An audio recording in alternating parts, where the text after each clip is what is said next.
Soy Richard Maoc Riaño, exagente del CTI de la Fiscalía General de la Nación de Colombia, conocido en los medios como Hacker Fiscalía, quien denunció la infiltración paramilitar colombiana más grande del mundo conectada con el gobierno, siendo amenazado y abusado por su poder político y judicial corrupto. Durante 4.404 días he estado viviendo en el exilio en Canadá, pero eso no me detiene de denunciar en un documento de 400 páginas el nivel más alto de corrupción. Hoy persisto y continúo hablando claro, porque la Comisión Interamericana de Derechos Humanos y la Corte Penal Internacional deben tomar medidas sin más demora. 255 empleados públicos teniendo vínculos con 131 miembros de los grupos paramilitares como resultado de un cruce técnico de información de 326.000 registros. El expresidente colombiano Álvaro Uribe Vélez y el exfiscal general Luis Camilo Sorizaza aún no están en prisión. De hecho, Uribe hoy es senador. Así que, ¿dónde está la justicia? Muy buenas noches a todos. Primero que todo, pues gracias por venir, gracias por estar acá. El día de hoy, pues obviamente está dedicado a la minga y a la minga indígena. Y lo primero que tengo que decir, bueno, antes de todo, ¿todos se hablan español acá?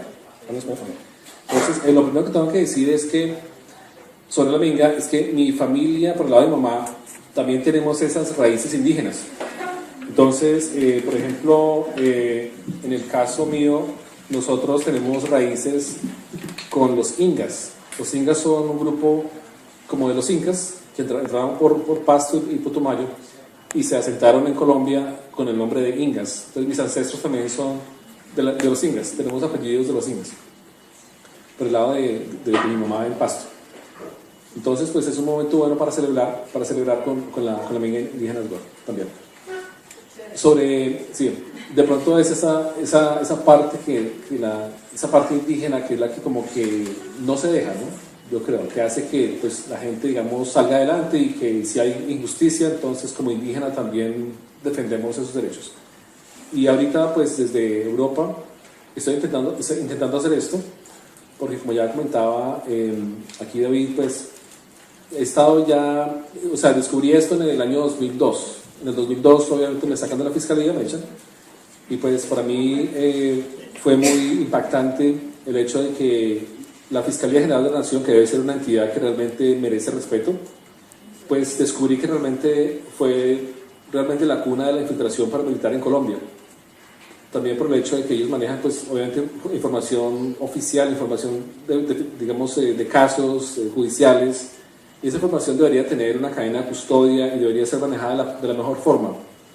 Y de hecho, antes de entrar a la Fiscalía, yo apliqué también para entrar al Ejército y a la Policía. Yo pasé los exámenes en la Policía, en el Ejército y también en la Fiscalía. Y escogí la Fiscalía porque pensaba que era la mejor institución y iba a estar muy orgulloso de trabajar allí. Y pues realmente al final no fue así. Yo cumplí con mi deber y después de eso entonces me encuentro con que la Fiscalía un día decide allanar mi casa, y por esta razón pues estuve obligado a salir del país en menos de 48 horas. Y más adelante pues obviamente me enteré que realmente ellos me estaban siguiendo y estaban también interceptando mis teléfonos. Entonces por esta razón fue que ellos supieron, digamos, que yo ya estaba dando resultados en el tema de la investigación sobre infiltración paramilitar. Básicamente la orden la dio una fiscal de derechos humanos, Amelia Pérez, y en ese momento pues se comienza a investigar durante 1 año y 8 meses. Hubo varios investigadores de inteligencia que fueron hasta el área, se infiltraron, consiguieron información, y durante ese año y 8 meses pues recolectamos muchísimos teléfonos, aproximadamente más de 130 teléfonos de paramilitares, y a la vez pues se hizo un trabajo de campo y bueno, fue bastante peligroso para los otros investigadores que trabajaron. El caso es que cuando ya pues ocurre el allanamiento, pues allí es el momento cuando me doy cuenta que la Fiscalía realmente quiere pues quitar obviamente todas las posibles copias de esta investigación. El fiscal que entró en ese momento fue Luis Camilo Osorio, y este fiscal pues cuando entró desmanteló toda la Unidad Nacional de Derechos Humanos. Eso quiere decir que echó a los jefes de unidad echó también al director nacional del CTI, que era Ismael Trujillo Polanco, un general retirado de la policía, que ya llevaba muchísimos años como servidor público y pues demostró ser una persona honesta, pero esta persona fue echada. Y pues bueno, al final deciden echarme y se crea, digamos, una falsa denuncia, porque cuando yo pues me doy cuenta que realmente me estaban echando por esta razón, yo dije, bueno, me están echando a los que están infiltrados. Entonces yo decidí hacer un oficio dejando en claro que ellos me estaban echando por esta razón, que estaba haciendo la filtración, porque yo estaba investigando la filtración paramilitar en Colombia con orden judicial, y que mediante el fiscal general Luis Camilo Soria y Sasa pues no era posible. Yo hice un oficio y lo dejé radicado haciendo esa constancia, y después de ahí fui a una ONG la cual me contactó con la OIM, con la Organización Internacional para las Migraciones, y esta organización fue la que me condujo, la que me dirigió en el proceso de salida del país hasta que llegué a Canadá. Entonces llegué a México, luego llegué a Montreal y de ahí llegué a Vancouver, en esos viajes de esa forma. Y bueno, ya después de todo esto, pues yo decidí también denunciar, yo fui a la notaría, autentiqué mi firma y hice una denuncia sobre ese tema, y se radicó ante la Comisión de Acusaciones. Como ya todos sabemos, la Comisión de Acusaciones pues es la Comisión de Absoluciones, y no hizo nada, y no hizo absolutamente nada. Y pues cuando las evidencias estuvieron allí, hubo noticias y todo quedó en la prensa que realmente las evidencias fueron saqueadas de la misma Comisión de Acusaciones. Y allí estuvo Jorge Félix Hadid, que fue representante, y el hermano era un jefe paramilitar, Salomón Félix Hadid, y por esta razón pues nunca se pudo investigar. Más adelante la Comisión de Acusación dice que va a venir a Canadá a mirar estas evidencias y a judicializarlas, pero después de 3 veces que ellos dijeron que iban a venir, al final no pudieron, o no quisieron, básicamente. Lo mismo pasó con la Fiscalía, nunca llegó, y la Corte Suprema de Justicia tampoco vino. Fue la magistrada Sandra Reyes quien prometió también venir a Canadá para correctar, y no se pudo. Entonces, después de 17 años de esperar, básicamente pues, la idea era pues, denunciar ante la CPI. Entonces ya comenté que la denunciara en el 2007, luego en el 2011, y luego entonces dije, bueno, ya no más, me toca ir en persona y pues presentar la última parte del informe, que básicamente fue hacer en unas gráficas de redes, de conexiones entre paramilitares y empleados públicos, y de esta forma entonces se hizo. Entonces, como se aprovechó el momento de que todos los colombianos estaban viajando de diferentes países de Europa hasta La Haya, entonces dije, bueno, voy a aprovechar para irme en esta fecha, que coincidencialmente coincidía con la fecha que yo tenía planeada también. Yo suponía que iba a ir un poco antes, pero las donaciones que yo había solicitado para poder comprar los pasajes y comprar el software de análisis criminal no eran suficientes. Por ejemplo, para información de ustedes, por ejemplo, el software de análisis criminal, este programa de computador que permite cruzar muchos teléfonos, miles de teléfonos, y poder graficar en redes, vale aproximadamente $28.000, algo así como 80 millones de pesos. Y pues si yo estoy en el exilio, conseguir ese dinero, pues bueno, se demora un tiempo uno, pero pues no es mi problema personal también, ¿no? Entonces yo consideré pedir donaciones para que la gente colaborara, y la gente donó desde $2 hasta $400. Y con eso logré reunir, y pues ya he estado básicamente fuera de mi casa por los últimos 35 días, básicamente pues intentando luchar por este objetivo. Entonces viajé a Montreal, allí me entrevistó Radio Canadá Internacional, Le Journal de Montreal, y también el periodista Gonzalo Guillén en Colombia. Después de eso entonces ya viajé a La Haya el 5 de abril, presenté las evidencias en una USB, y de esta forma pues ellos ya tienen acceso a ese gran cruce de información, que para mí fue costoso porque pues también conseguí el computador, y pues es un computador costoso de más de 30 millones de pesos. Para los que saben computadores, bueno, tiene 128 gigabytes de RAM, tiene 48 procesadores o cores, bastante potente, y con este computador pues logré hacer el cruce de información, quedó muy bien, y está en mi página de internet para los que quieran ver, para no alargarme en ese tema. Pueden ir a hackerfiscalía.com, hacker con H-A-C-K-E-R, hacker, todo una sola palabra, fiscalía.com. Allí encuentran, si van a la sección de casos, allí pueden encontrar donde dice informe para CPI, y allí están las gráficas. Obviamente coloqué un bloque negro donde está el teléfono que estoy investigando, y también un bloque donde está el nombre de las personas. De esta forma pues protejo la identidad de quienes están allí. Entonces la idea es, como ya presenté esto a la Corte Penal Internacional, también quería darle otra dimensión en cuanto al alcance que tuvo la infiltración paramilitar en Colombia, y decidí también pues hacerlo en la ONU. en las Naciones Unidas, con el alto comisionado, el alto comisionado de las Naciones Unidas en Derechos Humanos. Entonces, ya he tenido reuniones con ellos y pues han estado muy interesados en esta información, y pues de aquí en adelante sigue un proceso que no quisiera detallar, pero es muy importante hacer un seguimiento a esto. Van a haber de pronto más visitas. Voy a viajar de nuevo aquí a Ginebra, y pues espera que la ONU reaccione y pues tome medidas urgentes para el caso colombiano. En concreto, lo que yo busco con estas evidencias claras que tengo es que por fin metan a la cárcel, o que sea judicializado, Álvaro Uribe Vélez, que ha estado durante mucho tiempo haciendo daño en delitos de lesa humanidad, corrupción, narcotráfico. Sí, y aparte de eso también a Iván Duque por el caso de fraude electoral, pero pues está como fraude electoral como presidente, pero por omisión o por desconocimiento o por acción, digamos, premeditada, no ha logrado implementar ninguna política como presidente para que los delitos de lesa humanidad cesen. Han matado a muchísima gente y eso no debería pasar. Entonces está allí pendiente que ellos vayan a la cárcel, así como el exfiscal Luis Camilo Sorizaza, que ya pasó de agache pues, por 17 años, y lo mismo con Néstor Humberto Martínez. Como ya todos saben, cuando ocurrió el atentado de Gustavo Petro el 2 de marzo del 2018, Gustavo Petro iba en su carro con Gustavo Bolívar, y de un momento a otro aparecieron impactos de piedra o de bala, y la fiscalía dijo que realmente eran piedras, que habían roto el vidrio blindado del automóvil donde estaba él.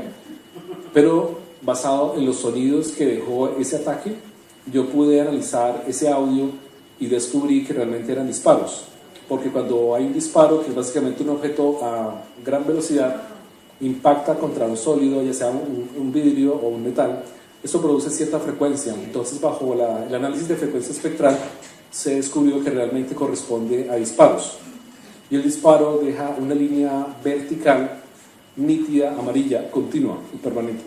Entonces, este gráfico lo encontré en otros videos. Por ejemplo, yo extraje todos los audios de la gente que grabó con celulares, y así fue que obtuve este audio. Entonces, combiné los audios que estaban dentro del vehículo que grabó Gustavo Bolívar con los audios que estaban afuera del vehículo.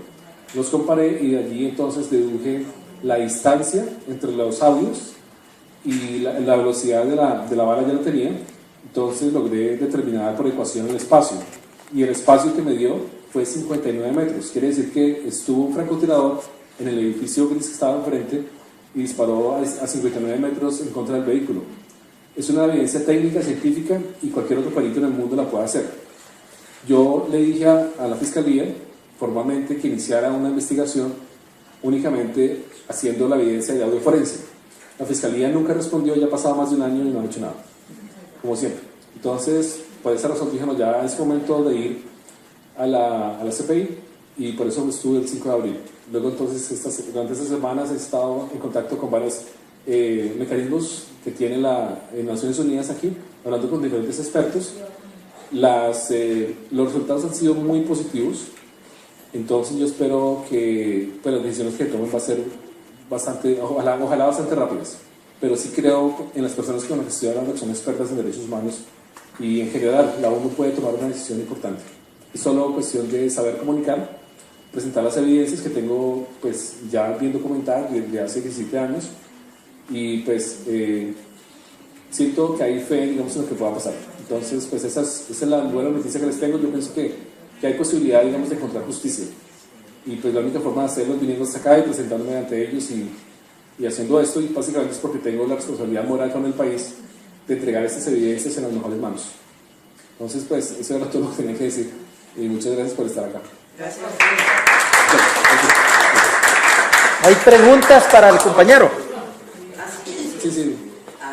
Lo que usted dice, infiltración Sí. de los paramilitares, es que para mí me parece que estaban ya invitados. Sí, pues digamos, si hablamos de términos Son parte técnicos, de toda esa cuadrilla que forma Uribe y todo ese claro. gobierno. Si hablamos, digamos, de términos... Sí. Si hablamos de términos... Hasta una idea. Si hablamos de términos técnicos, sería más que todo penetración. Cuando uno habla de penetración es cuando los grupos terroristas se introducen en una organización y pues queremos como para hacer daño. Sí, me parece que Sí. La infiltración vendría a ser como más de los cuerpos de seguridad que se infiltran en los malos para sacar información. Pero coloquialmente ya la gente ya lo ha visto como que se infiltra la gente, pero más que infiltración es un trabajo conjunto. Ahí se puede hablar de connivencia, que es como la unión para hacer crimen juntos, unidos, con un proyecto definido y organizado. Entonces en este caso es más como connivencia entre los dos. por eso que la fiscalía ignora sus denuncias, Sí. que están de connivencia con la De hecho, paramilitar, es un hecho. sí, de hecho, por ejemplo, el fiscal fue echado, perdón, el director del CTI, Ismael Trujillo Polanco, fue echado, pero allí quedó, nombraron a otro director suplente, que fue Mario Spitio, y él después, cuando llegué a Canadá, me enteré que él había estado siendo investigado en 4 investigaciones distintas por conformación de grupos paramilitares, el mismo director del CTI. Cuando me allanaron, allá en la fiscalía, pues asignan a cualquier, digámoslo así, a determinados investigadores para que vaya y organice la coordinación del allanamiento. Entonces seleccionaron a un abogado y él fue. Y después de que yo llegué a Canadá, yo me encontré a ese abogado, también como refugiado. Ahí le habían disparado también compañeros del CTI y casi matan al hijo también. Los mismos compañeros. Entonces él llamó por radio y dijo: me están disparando. Llegaron otros compañeros de los buenos del CTI y los capturaron.